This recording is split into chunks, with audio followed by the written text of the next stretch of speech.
Good morning, St. Andrew family, and welcome to our Sunday morning online worship service. I'm Justin Bullis, and it is my privilege to welcome you here today from the St. Andrew Sanctuary.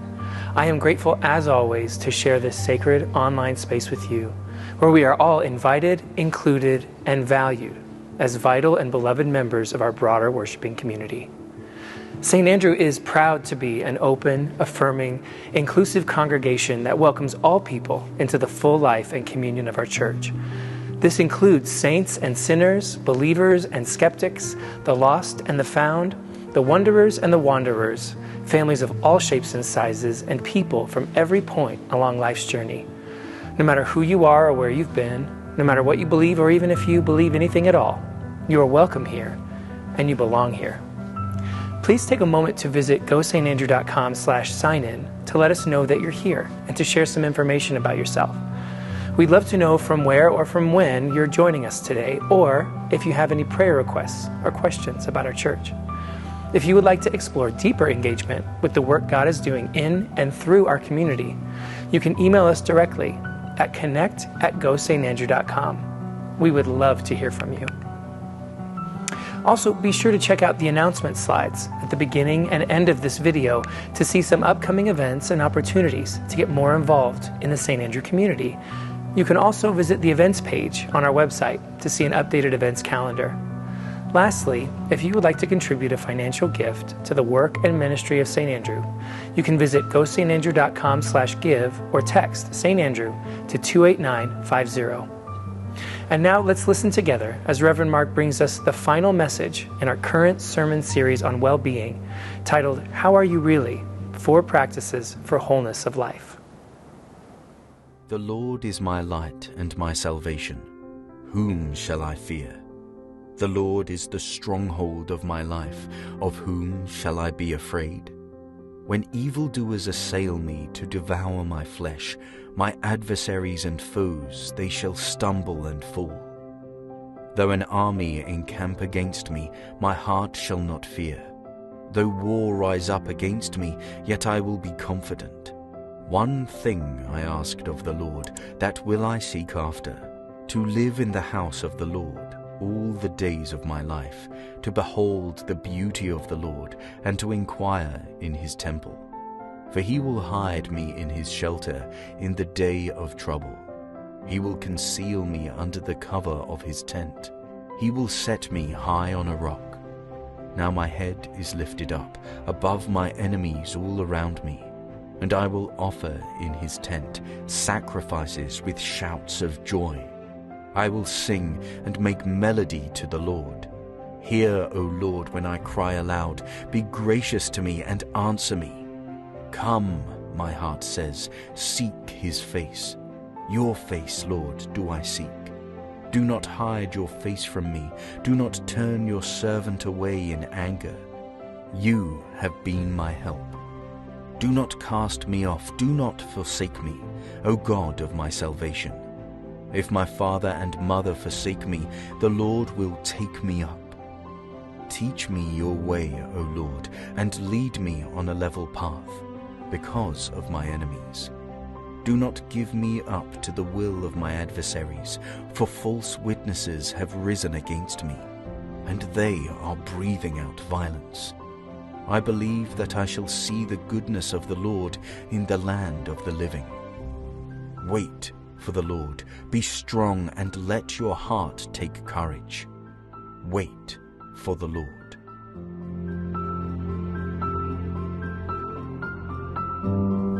Do you remember as a child being afraid of the dark? Fear of the dark, nyctophobia is what it's called. Among children, it's the most common fear of all. But it's not so much a fear of the darkness itself, it's mostly a fear of all the possible or imagined dangers concealed by the darkness. In other words, what could be there, what might be there. Did you ever fear the darkness of your bedroom at night? Or the darkness under your bed at night? Or the darkness in the closet that was right next to your bed at night? Or the darkness outside the window over your bed in your dark bedroom at night? Fear of the dark. You forget about this until you have kids of your own. When my kids were young, I could never find any of my flashlights. I'd always hide flashlights in strategic places around the house in the event of a nighttime emergency. I don't know why I did this. I guess it was just because you just never know, right? Or maybe it's just because I'm actually the kind of guy that hides flashlights in strategic places around the house. It just seemed like the dad thing to do, responsible, mature, practical, like cream of wheat and Metamucil. I'd have all these flashlights hidden throughout the house, but I could never find one when I actually needed one because my kids would figure out where I hid them and then re-hide them in their bedrooms. Parents learn quickly that to a child, a flashlight is a very cool toy meant for exploring and learning about their dark world. You put a flashlight in the hands of a child and she'll flip the switch and shine it into the dark closet or into the darkness beneath the blankets or under the bed. Under the bed where all those Legos and socks and fossilized Fruit Loops went missing years ago. Children shine the light not to eliminate the darkness, but to illuminate it, to see the darkness better. If a parent walks into the room and flips on the light, the game is over, right? Her fascination is lost because the only way she'll overcome her fear of darkness is not by eliminating it, but by illuminating it just enough to see what's there and what's not there after all. But for grown-ups, darkness is something we try to eliminate altogether. We illuminate everything, all the time. I did a quick walkthrough this week and counted the number of light bulbs in my own house. 112 light bulbs. Another 8 nightlights. And just in case, you got it, a half dozen flashlights, strategically hidden as well. It's light on demand. We never have to deal with darkness. The effect is that we're more and more uncomfortable in darkness. We dread coming home to a dark house. We fall asleep with the TV on in the room. We program accent lamps to come on at sundown. Maybe we work so hard to eliminate the darkness that we've forgotten how to see in the dark, how to trust when we're in it, how to make our way through it.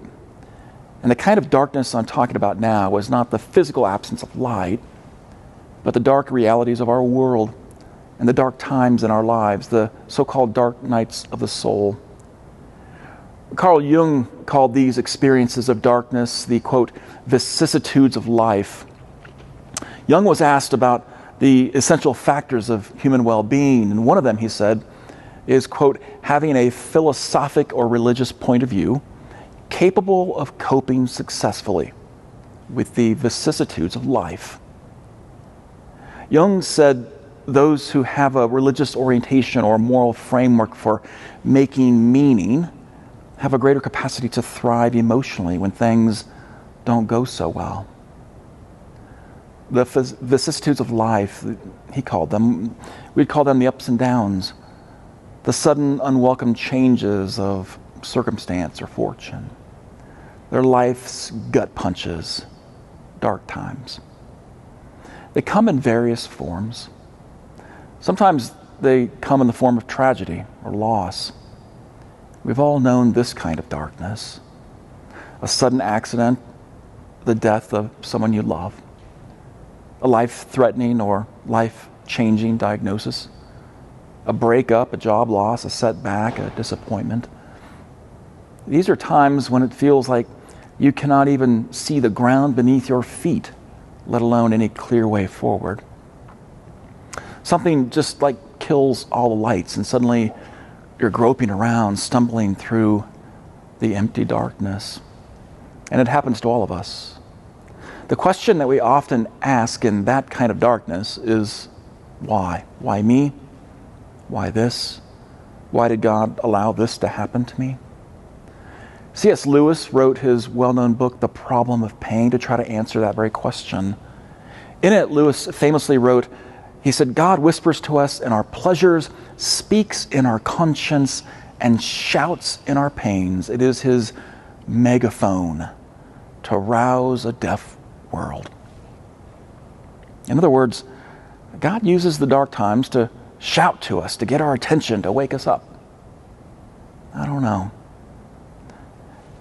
Then Lewis lost his wife to cancer, and he changed his whole mind about why the darkness comes to us. He suddenly didn't have any answers. What he said was this: you can't see anything properly while your eyes are blurred with tears. Dark times. Sometimes you can't see through the tears. All you can do is dare to reach out your hand in the darkness, to search for the hand of Christ, for the hands of others, and keep walking. This is faith. Everyone will go through this kind of darkness. It's unavoidable. And I wish it weren't true. But there is another kind of darkness that I want to talk about today. While the darkness of grief and loss is universal and unavoidable, there's another kind of darkness in life that's entirely avoidable, but which, strangely, beckons the faithful to journey toward it. It's the darkness of the world that fears the light and love of God. The darkness of evil, injustice, and oppression. The darkness of indifference to the suffering and pain and struggles of others. The darkness of denial and accommodation and resignation that says that there's simply nothing we can do about what's wrong in the world or about those who are wronged in the world. We are prone to fear that kind of darkness. But the truth is that the darkness fears us even more. Darkness always fears the light. Darkness always thrives in darkness, in denial and silence. It's only dispelled by the light of God, which we are called to shine forth, if only we are brave enough to enter that darkness. This is the message of the ancient songwriter who thousands of years ago wrote Psalm 27. This songwriter is in deep trouble, a very dark place. He's under attack. His life is imperiled. Darkness surrounds him. His enemies encircle him. Death is closing in on him. And he describes his situation in quite graphic detail. He says, brutal people and fierce enemies attack me. Armies surround me. People tell lies about me and make violent threats. Even my mother and father have deserted me. It's a pretty dark time for the psalmist. He is in the crosshairs. His whole world has turned its back on him, and darkness gathers all around him. And yet he begins his psalm with these extraordinary words. The Lord is my light and my salvation. Whom shall I fear? The Lord is the stronghold of my life. Of whom shall I be afraid? His present circumstances have forced him to make a hard decision. Will I fear the threats of the world, or will I trust in the strength of the Lord? Or maybe the truth is that the decision to trust in God is what got him into trouble to begin with. His dark moment seems to be almost self-inflicted. We don't know his story or how things got this bad, what he did, what he said, how he may have poked the bear, or even what bear he happened to poke. But this is not a psalm of confession. This isn't someone who has sinned or committed some wrongdoing and now seeks God's forgiveness or a clean and pure heart. This is someone who seeks God's vindication. He prays to God with extraordinary confidence despite his bleak circumstances, because he knows his heart is pure and his hands are clean. Whatever he's done, he's acted with integrity, faithfulness. Whatever he said, he stood for what's right and good and pleasing to God. And now the world wants him dead because of it. Have you ever tried to do the right thing and suffered for it? acted with integrity and a pure heart only to have your intentions questioned, your actions misunderstood or criticized? Years ago, a colleague was struggling with the fallout of having to fire an employee who crossed a boundary with multiple female coworkers. He was a very popular employee, well-liked, well-respected, but his conduct was inexcusable. He had done harm. And my friend had no choice but to fire him. But to protect the identities of those he'd harmed, he refused to disclose publicly the reasons for the firing. And immediately he was accused of acting with ulterior motives, a lack of transparency and vindictiveness. His integrity was questioned by many in his congregation. Some even demanded his resignation. It was a dark and emotionally devastating time for him. He said to me, "I did the right thing. I acted with integrity. I protected the innocent. And now I'm paying a heavy price. It's not supposed to work this way," he said. He asked me that day to say something, anything that might make him feel better. I turned to the words of Jesus. It was the only thing I could think to say. That line when Jesus says, "Blessed are you when people insult you and persecute you and falsely say all kinds of evil against you because of me. Rejoice and be glad, because great is your reward in heaven." When Jesus preached those words, what he was saying was this: God honors those who with pure hearts and deep faithfulness dare to act on what is right in a world that often turns its eyes from what is wrong. There's nothing painless about that, which is why the psalmist goes from great confidence to self-doubt and feeling terribly vulnerable. In fact, he gets punchy with God in this psalm. He says, "Listen when I pray. Have mercy. Answer me. I'm eager to see your face, so don't hide from me. Don't neglect me. Don't leave me all alone." When you dare to shine a light into the darkness of this world, the darkness will always try to make you doubt yourself, or doubt God's presence or goodness or strength. The psalmist is worried that God doesn't see him. He longs to see the face of God to get some reassurance. Sigmund Freud said once that the origin of our childhood fear of the dark is simply separation anxiety. To look into the face of a parent is to know that we are seen and that we're not left alone in the darkness. And the psalmist feels all alone here. He longs to see the face of God and for God to see him and to see what he has done for God, to know that God will vindicate him.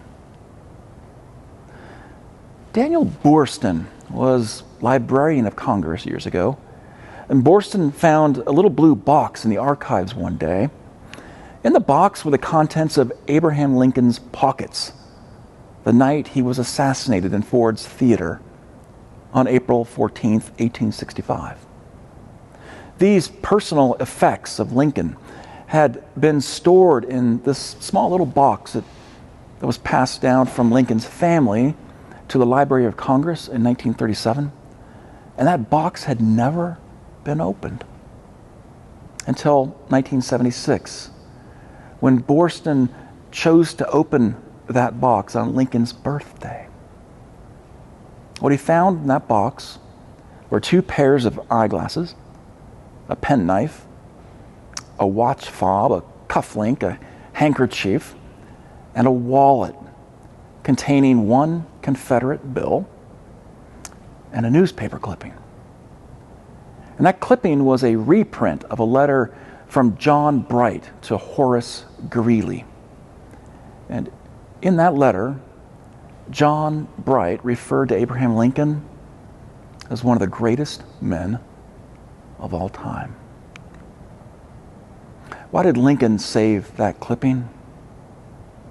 He saved it because no one else in the world was saying that about him in those days. He saved it because no one saw in Lincoln what Bright saw in Lincoln. Most were predicting that Lincoln would fail and take the whole nation down with him.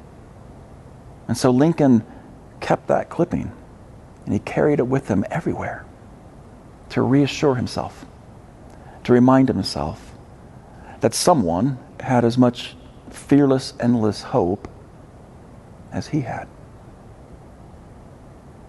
In the psalmist's own moment of self-doubt, he tells himself, hope in the Lord. Be strong. Let your heart take courage. That's positive self-talk. His psalm is a powerful legacy here, and it's a call to action. He not only models for us a way to cope with the vicissitudes of life, but he shows us that if we truly are seeking God, our faith will inevitably lead us into the vicissitudes of life, where we are called to act in ways that shine a light and dispel the darkness of the world. This is the kind of faith that is so very key to our well-being. We cannot be well if we look at a world that is unwell and feel helpless or afraid to do anything about it. So let me lift up two quick practices for shining a light and dispelling the darkness. The first is this: remember your baptism. Every day, remind yourself of the vows you made or those that were made on your behalf on the day you were baptized. For Methodists, those vows say to include a resisting evil, injustice, and oppression in whatever forms they present themselves.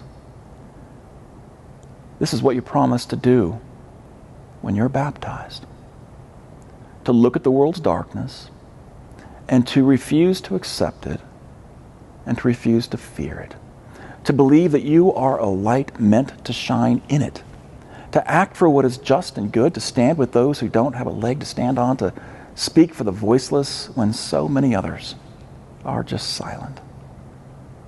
Remember your baptism every day.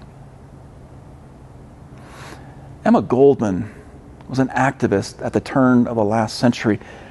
She fought for women's rights, workers' rights, and universal education. She was considered an anarchist for her political views. She did a lot of jail time. But when she got out of jail, she started working as a midwife among the poor in Hell's Kitchen in New York City. Most of her activist friends falsely assumed that she had mellowed out on some of her views, but whenever a baby was delivered, Emma Goldman would whisper in the infant's ear, "Rebel, rebel." Remember your baptism. The second practice for dispelling the darkness is to lean into the wind of resistance. The psalmist reminds us that the world will push back whenever we dare to shine a light into the darkness. It's not only inevitable, but it turns out it's actually essential to our growth. Maybe you've heard of the Biosphere 2 project. Biosphere 2 is this Earth System Research Facility in Oracle, Arizona. It was created as a center for research and teaching about Earth's living systems. It's this artificial, materially closed ecological system, otherwise known as a vivarium. Biosphere 2 is the largest closed ecological system ever created. But one of the most interesting discoveries made by Biosphere 2 scientists had nothing to do with innovative methods of farming, technology, or ecology. Instead, the discovery had to do with the role of wind in the lives of trees. It turned out that the trees inside Biosphere 2, they grew rapidly, more rapidly than they did outside of the dome. But strangely, they also fell over before reaching maturation. After examining the root systems and outer layers of their bark, scientists realized that a lack of wind in Biosphere 2 caused a deficiency of stress wood. Stress wood helps a tree position itself for optimal sun absorption. It also helps trees grow much more solid, stronger. Without stress wood, a tree can grow quickly, but it can't support itself. It can't withstand normal wear and tear and survive. Trees need resistance to thrive over time. And so it is with faith. Don't be afraid of the wind. That's what the psalmist reminds us. Hope in the Lord, he tells himself, as he leans into the wind of resistance. Be strong, he says. Take courage. When the wind blows, will we fear the threats of the world, or trust in the strength of the Lord? Our takeaways for today: God honors those who dare to act on what is right in a world that often turns its eyes from what is wrong. Remember your baptism and take courage. Lean into the wind of resistance and trust the strength of the Lord.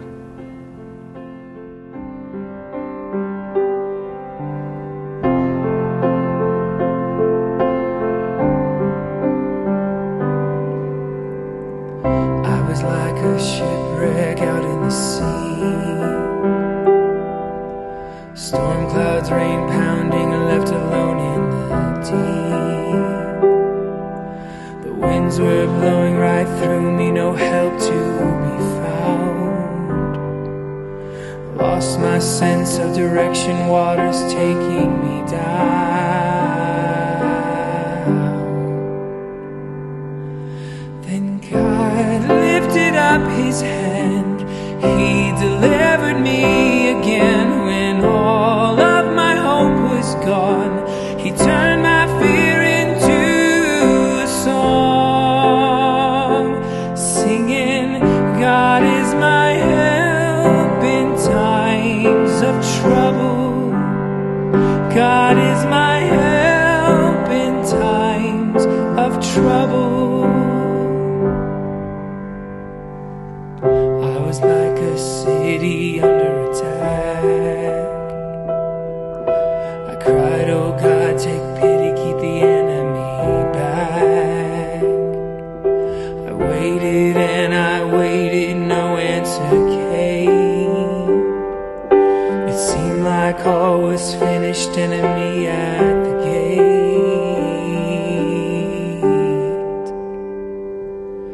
Then God lifted up her hand, she delivered me again. When all of my hope was gone, she turned my fear into a song, singing, God is my help in times of trouble. God is my help in times of trouble. Then God lifted up their hand, they delivered me again. When all of my hope was gone, they turned my fear into a song, singing, God is my help in times of trouble. God is my help in times of trouble.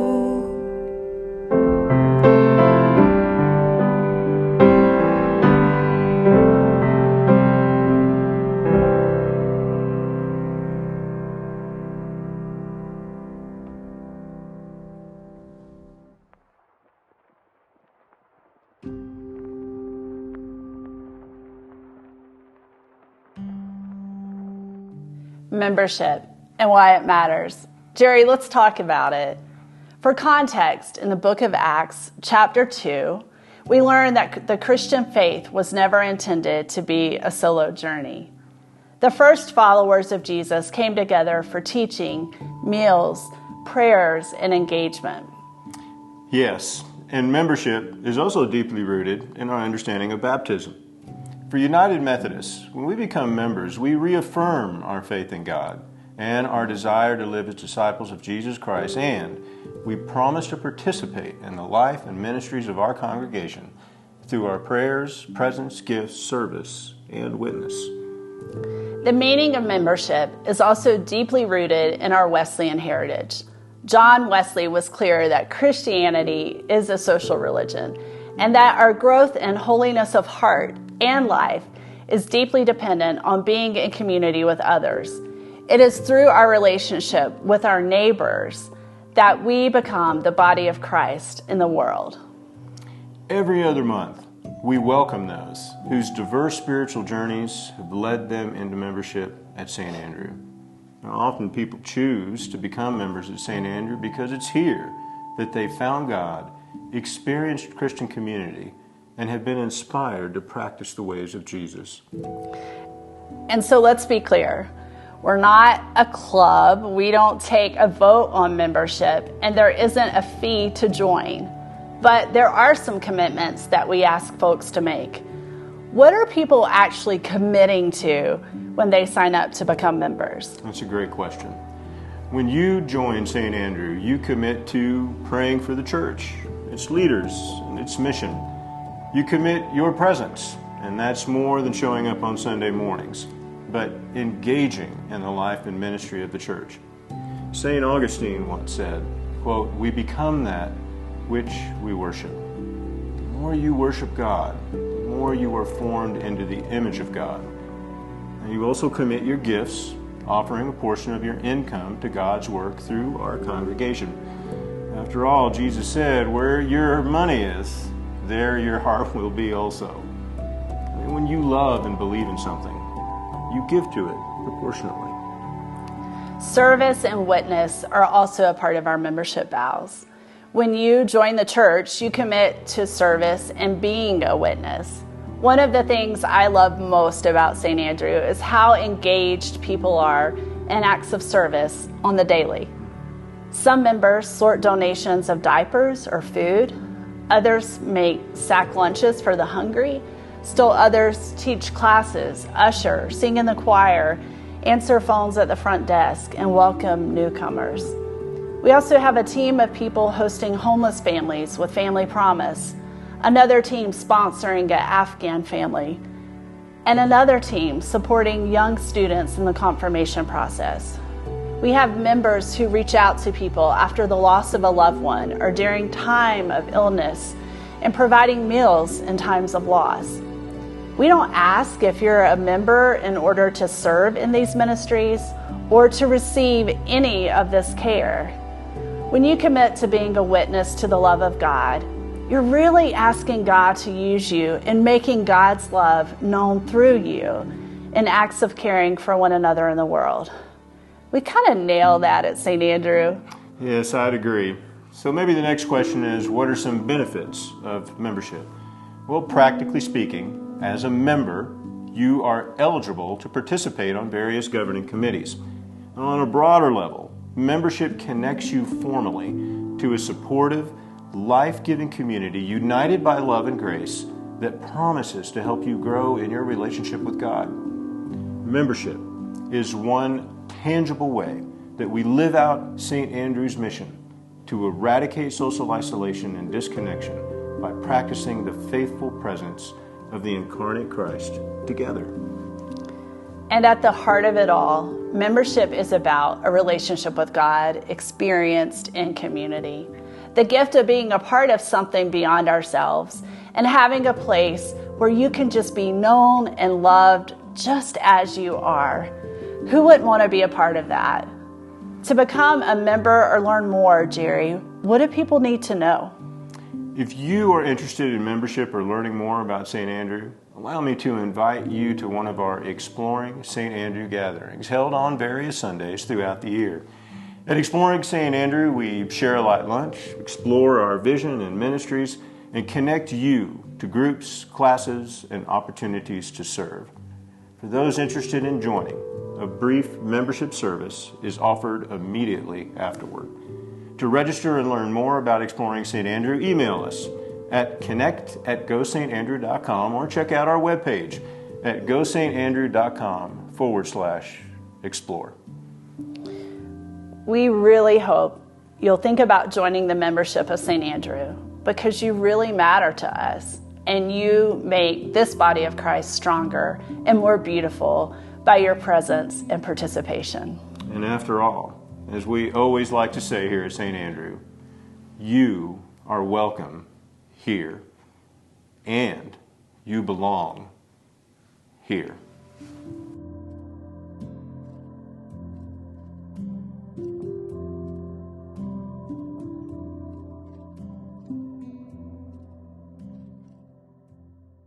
And now, as you return to the rhythms and routines of your busy lives this week, I leave you with this benediction from voxvenier.com.